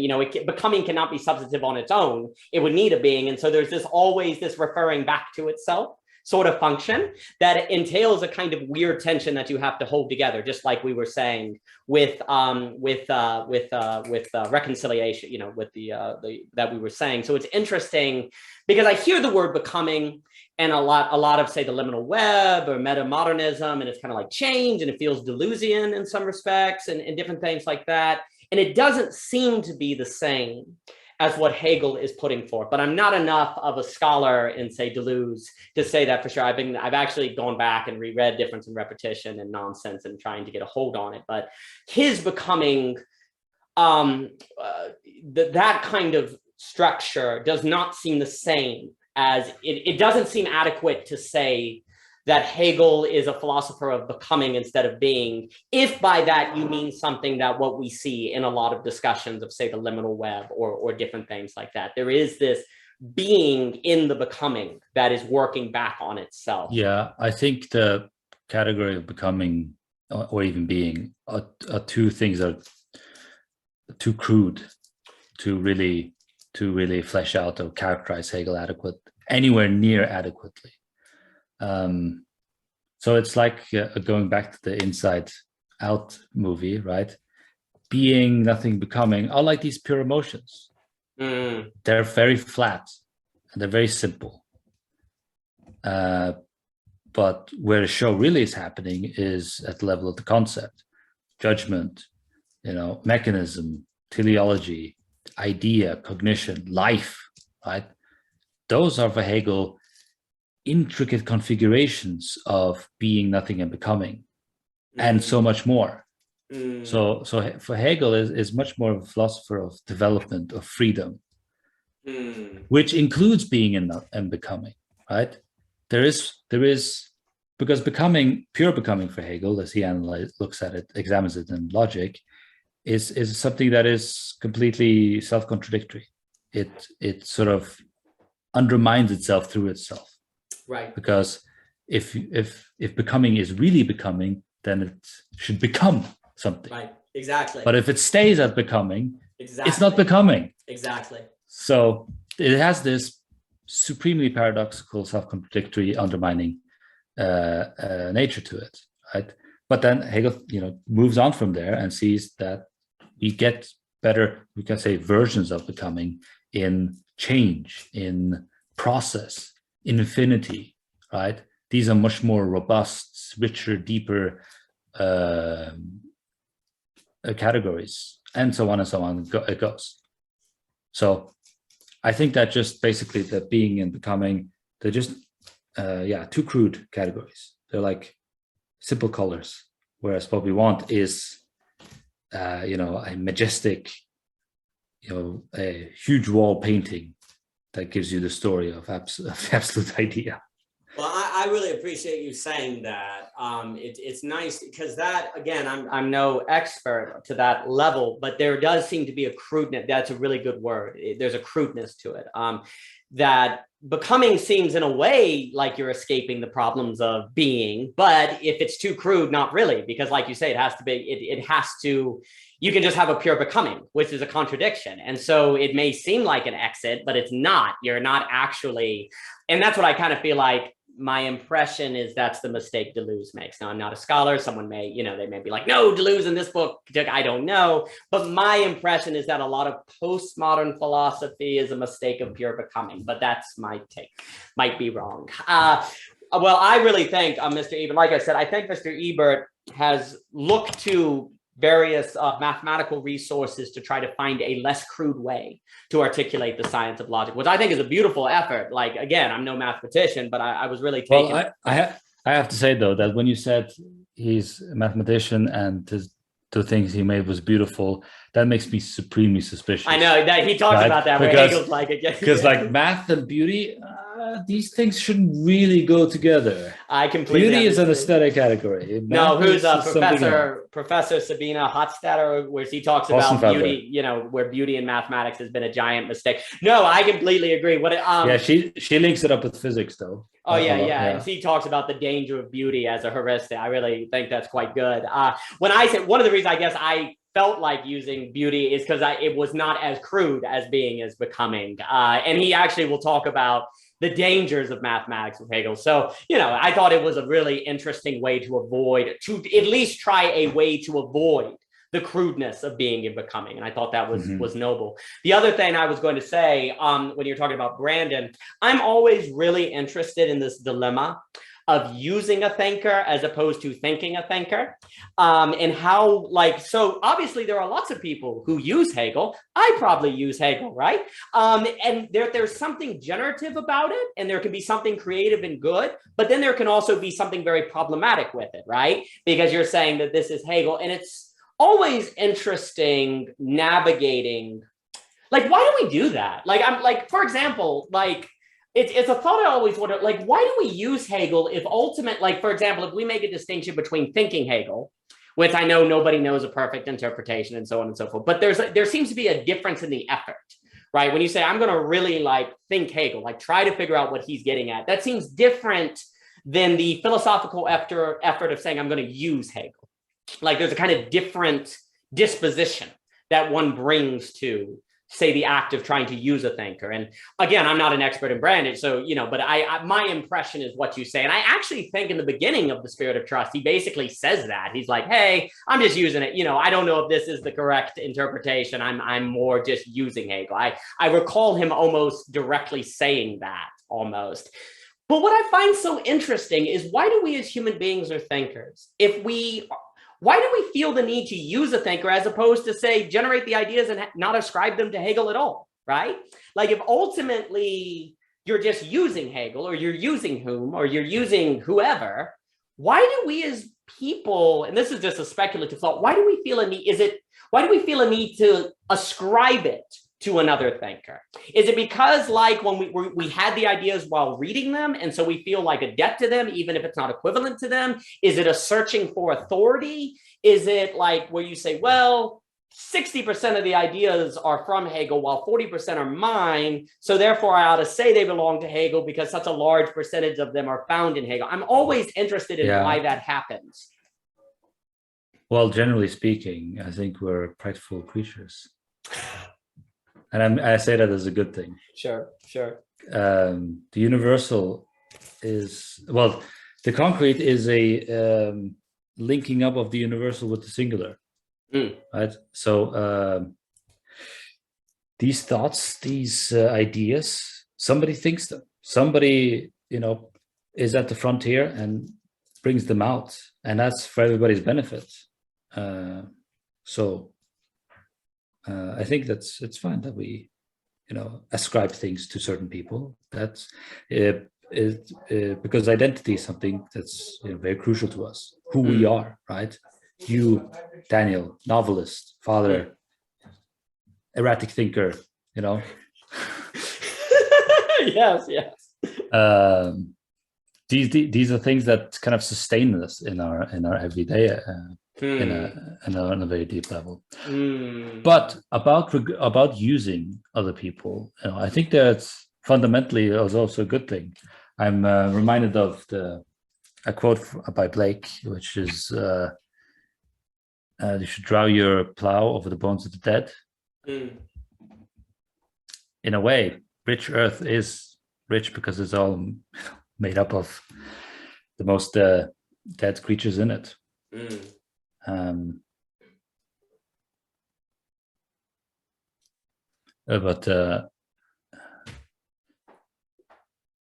So nature's way is simply to use something, to take stuff from other things as material for itself.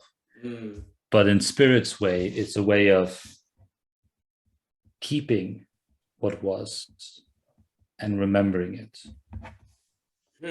Not simply taking it up as material, but also carrying it with ourselves and preserving it, right? So I think memory is kind of emblematic of this. We remember Hegel as a person, as somebody who did these things at the same time as we use him as material. So spirit is this, does the natural thing, but also goes on and does something I think which is sublime, which ultimately results in that the dead do still speak to us. Wow. That's really beautiful. And that makes me almost think about like Hegelian hermeneutics, like what you're presenting in the very question of why we use thinkers or misread thinkers, or because that's what interests me, right? Like this misreading that is simultaneously an honoring, but also has a problematic element to it.